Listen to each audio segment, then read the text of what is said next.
కాళ్లలో నొప్పి, నరాల వాపు వంటి లక్షణాలతో బాధపడుతున్నారా? వెరికోస్ వెయిన్స్ లో అత్యాధునిక చికిత్స ఏవిస్ వాస్కులర్ సెంటర్. నమస్తే రమ్మగారు. నమస్తే జీ. మంచి చందమామ కథ ఒకటి చెప్పండి. మనకి అనుకోకుండా ఏదైనా సలహా దొరికితే బాగుండు అనిపిస్తుంటుంది అప్పుడప్పుడు. అవును కదా. ఒకటికి అయాచితంగా లభించిన 3 సలహాల కథ చెప్తాను. పూర్వమట ఒక పేద విద్యార్థి ఉండేవాడు, ప్రసన్నచంద్రుడు అతని పేరు. అయితే ఒక గురుకులంలో చదువుకునేవాడు. పాతకాలంలో బీద విద్యార్థులైనా ఏమి ఇబ్బంది లేదు, అమ్మా నాన్న లేకపోయినా ఏదో ఒక గురుకులాల్లో చేరిపోతే వీళ్ళు తాపిగా నిదానంగా చదివిచ్చేవాళ్ళు. 18-20 ఏళ్ళు వచ్చాక 22-23 ఏళ్ళు వచ్చేసరికి లోకంలోకి వదిలిపెట్టేవాళ్ళు వాళ్ళని. ఆ కాలమే వేరు చేయ. చదువుకునేవాడు. ఇప్పుడు వృత్తుల వాళ్ళు కూడా ఏ చేతి వృత్తుల కుటుంబాల్లో పుడితే వాళ్ళ ఇంట్లో ఉంటే ఉంటుంది, లేకపోతే ఎవరి దగ్గర ఆ పని నేర్చుకున్నా వాడికి వచ్చేస్తుంది. అవును. వాడు పొట్టవాడు పోసుకునేవాడు. పనిచేయటానికి ఆస్కారము అవకాశం ఉండేది. వృత్తులు పోయాకే భారతదేశం అధోగతి పాలైపోయిందేమో అనిపిస్తుంది. అవునండి. కుల వృత్తులు, చేతి వృత్తులు ఎంత ఉపయోగం కదా రమ్మగారు. అవును, ఉపయోగము. వాళ్ళేమో తాము పైకి రాలేకపోతున్నామని అందరినీ ఒకటే ఘాట్ను కట్టి ఒకే చదువులో ప్రవేశపెట్టేసరికి ఆ వృత్తులకి ప్రోత్సాహం లేదు. అవును. ఇక్కడ వీళ్ళకి ఉద్యోగాలు లేవు. మనమేమో విదేశాల నుంచి దిగుమతి చేసుకోవాల్సిన పరిస్థితి వస్తుంది. మనకు కావాల్సిన వస్తువులు కూడా బయట నుంచే తెచ్చుకుంటున్నాయి. ఏమిటో రకరకాలు అనుకో. అయితే ఈ ప్రసన్నచంద్రుడు చదువుకుంటూ ఉండేవాడు.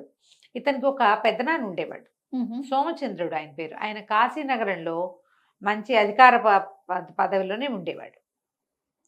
ఈ అబ్బాయి ఇక్కడ చదువుకుంటూ పెద్దవాడు అయ్యాక నేను కూడా కాశీనగరం వెళ్ళి ఉద్యోగం సంపాదించుకోవాలి అనుకునేవాడు. కానీ కుర్రాడు పెద్దవాడు అవుతున్న క్రమంలోనే సోమచంద్రుడు మరణించాడు. వార్త వచ్చింది కానీ ఈ అబ్బాయికి ఆయనకి కనెక్షన్ లేకుండా పోయింది.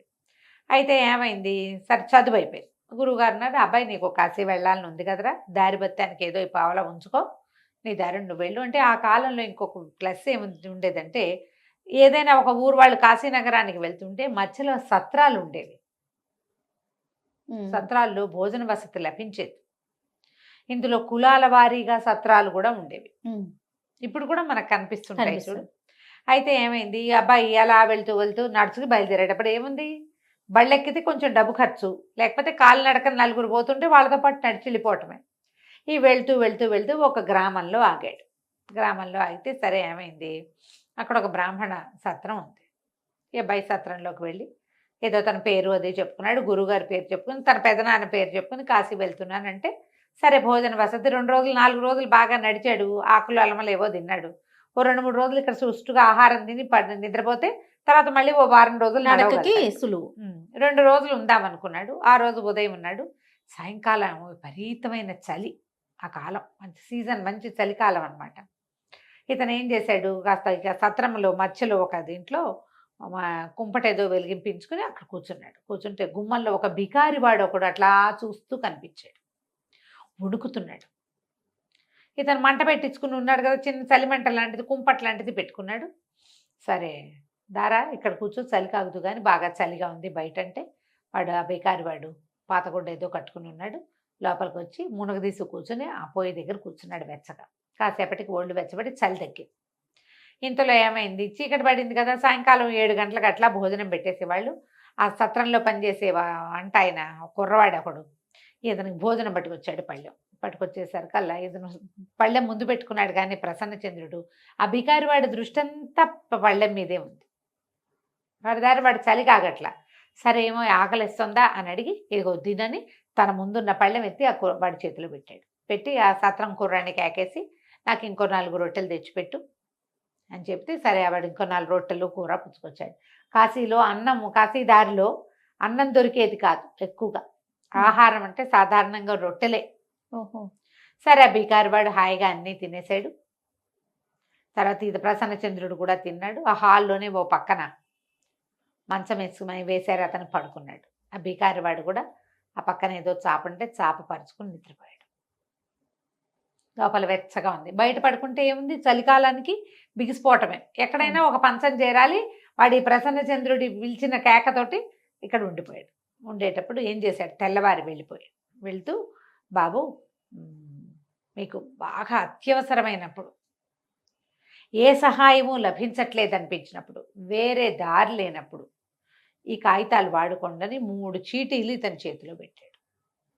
వాటి మీద 1, 2, 3 అని నెంబర్లు వేసింది. బాబు జ్ఞాపకం పెట్టుకోండి, నెంబర్ల వారీగానే తెరవాలి వీటిని. మీకు మొదటిసారి అవసరం వచ్చినప్పుడు ఒకటోది, రెండోసారి అవసరం వచ్చినప్పుడు రెండోది, మూడోసారి అవసరం వచ్చినప్పుడు మూడోది తీయండి. ఈ చీటీలు దగ్గర ఉంచుకోండి అని చెప్పి చీటీలు ఇచ్చాడు. ఇస్తే ప్రసన్నచంద్రుడు అనుకున్నాడు, బేకారి వాళ్ళు ఏవో చేస్తారు, ఫకీర్లు వాళ్ళు ఏవో ఐడియాలు. రాత్రంతా మన దగ్గర మన సహాయంతో చక్కగా తిని పడుకున్నాడు. అందుకని వాడికి చెప్తున్నాడు. దానికేం పెద్ద ఏమన్నా అంత వెయిట్ ఇవ్వక్కర్లేదు అనుకున్నాడు. కానీ ఏం చేశాడు, తన పుస్తకాలు వేసుకునే సంచిలో ఆ 3 చీటీలతో మడత పెట్టున్నాయి ఒక పెద్ద పుస్తకంలో పెట్టాడు. సరేనన్నాడు. ఆ బికారి వాడు బాయ్ చెప్పి వెళ్ళిపోయాడు. ఇతను నడిచి నడిచి నడిచి నడిచి నడిచి నడిచి కాశీనగరం చేరుకున్నాడు. ఈ కాశీనగరంలో ఏమిటంటే అప్పుడు పరీక్ష ఇవ్వాలి. పరీక్షలు ఇప్పుడు కూడా కాశీనగరంలో పరీక్షలు బట్టి ఇచ్చే పద్ధతి ఉంది. ఇప్పుడు వేద విద్యార్థులు వాళ్ళంతా కాశీలో పరీక్షిస్తారు. ఎగ్జామ్ ఇవ్వాలి, అక్కడ ఎగ్జామ్ పాస్ అవ్వాలి.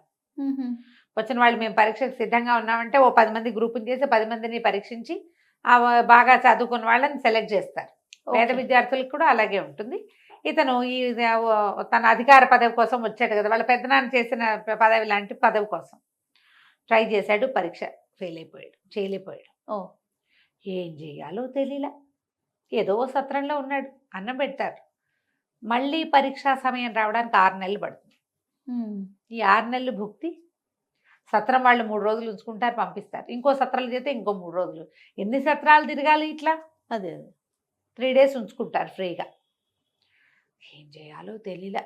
3-4 సత్రాలు మారాడు. 20 రోజులు, 1 నెల రోజులు గడిచిపోయింది. వేరే ఏ చిన్న వ్యవహారము ఉద్యోగము కూడా అతనికి కుదరల. ఎట్లా 6 నెలల పాటు మళ్ళీ పరీక్ష సమయానికి తను ఉండగలడో అతనికి అర్థమే కాల. అప్పుడు ఇలా కూర్చొని ఆలోచిస్తుంటే గుర్తొచ్చింది. ఏమిటా, అతను ఏవో చీటీలు ఇచ్చాడు. సరే వెతికేట పుస్తకాల బ్యాగ్లో కనపడ్డాయి. ఓ పుస్తకాల బ్యాగ్లో అన్ని పుస్తకాలు చేస్తే ఓ పుస్తకంలో 3 చీటీలు. సరే ఒకటో చీటీ తీసాడు. తీస్తే సారనాథ్ ఆరామం దగ్గరికి వెళ్ళు అనుంది. సారనాథ్ ఆరామం ఎక్కడుంది? తనున్న సత్రానికి దూరంగా. అది చలికాలం. మధ్యాహ్నం బయలుదేరి సాయంత్రానికి చేరాడు. చేరి ఆ ఆరామం వాకిట్లో కూర్చున్నాడు. ఏమవుతుంది, కూర్చుని సరే ఏం చేశాడు, ఆరామపు అరుగు మీద పడుకుని నిద్రపోవాలనుకున్నాడు. మరి ఇంకేం చేస్తాడు, మళ్ళీ ఇక్కడి నుంచి సత్రం దాకా నడవాలంటే అర్ధరాత్రి అవుతుంది. మధ్యాహ్నం బయలుదేరి సాయంత్రానికి వచ్చాడు. సాయంత్రం బయలుదేరితే ఎప్పటికి చేరుతాడు? అంతేగా. ఇక అరుగు మీద పడుకోపోయాడు. పడుకోపోతే ఆహారం లేదు, గీహారం లేదు. సారనాథ్ ఆరామంలో అతనికి ఎవరూ తెలియదు.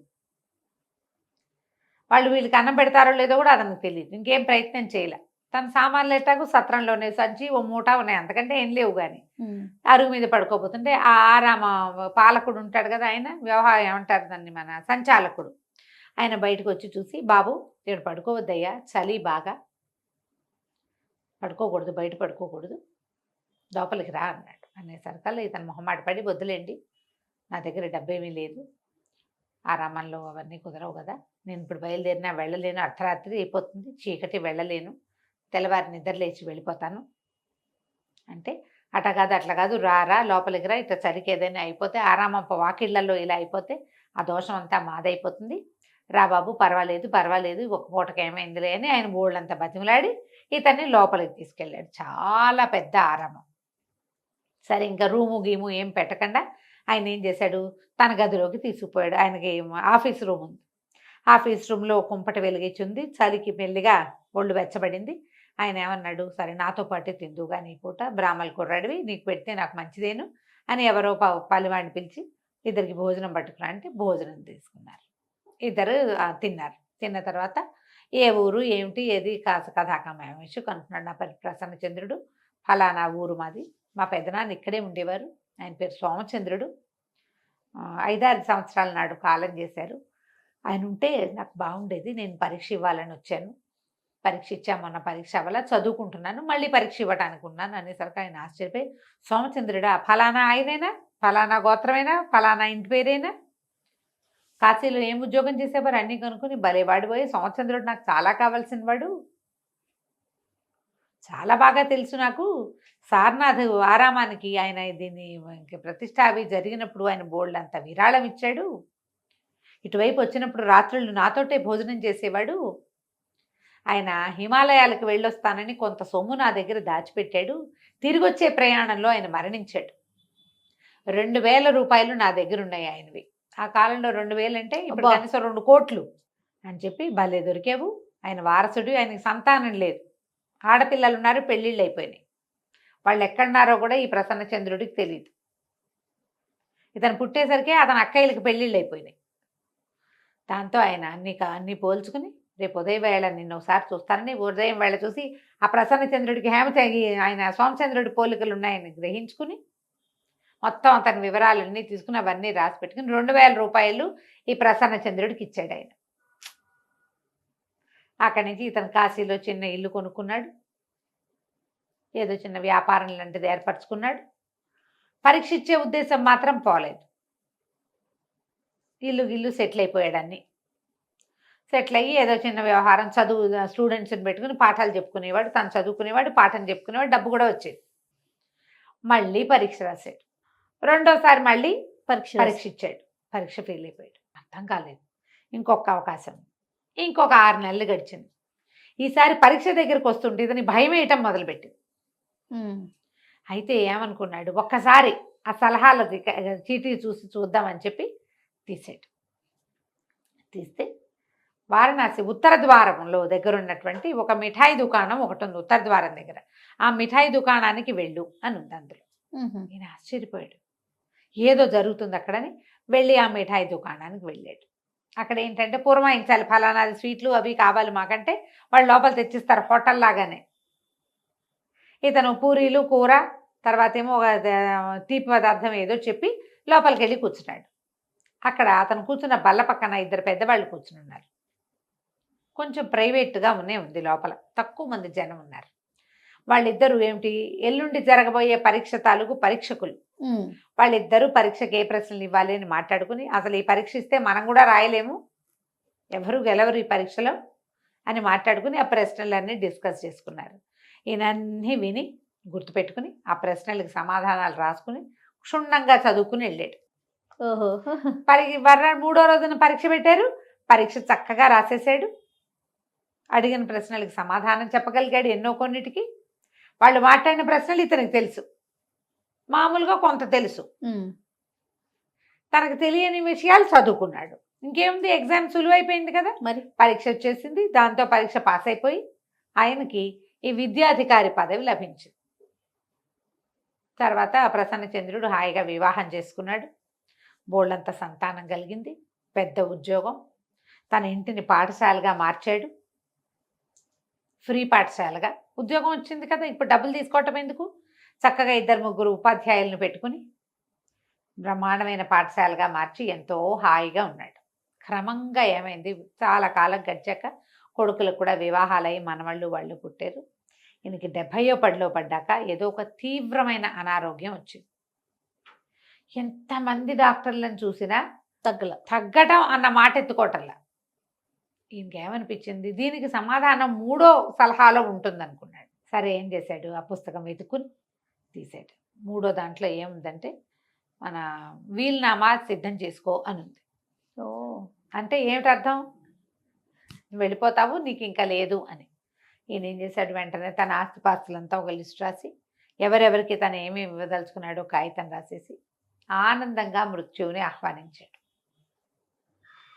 2 సలహాలు విని జీవితాన్ని దిద్దుకున్నాడు. 3వ సలహాతోటి తన ప్రకారమే వెళ్ళి తను ఏం చేయాలి, తన తర్వాత ఏ కాన్ఫ్లిక్ట్స్ రాకుండా చక్కగా కుటుంబాన్ని క్లియర్ చేసేసి వెళ్ళిపోయాడు. కంచికి మనం ఇంటికి. చాలా బాగున్నాయండి. నమస్తే. నమస్తే జయ. సుమన్ టీవీలో మీ పర్సనల్ అండ్ బిజినెస్ ప్రమోషన్స్ కోసం కింది నెంబర్కి కాంటాక్ట్ చేయండి.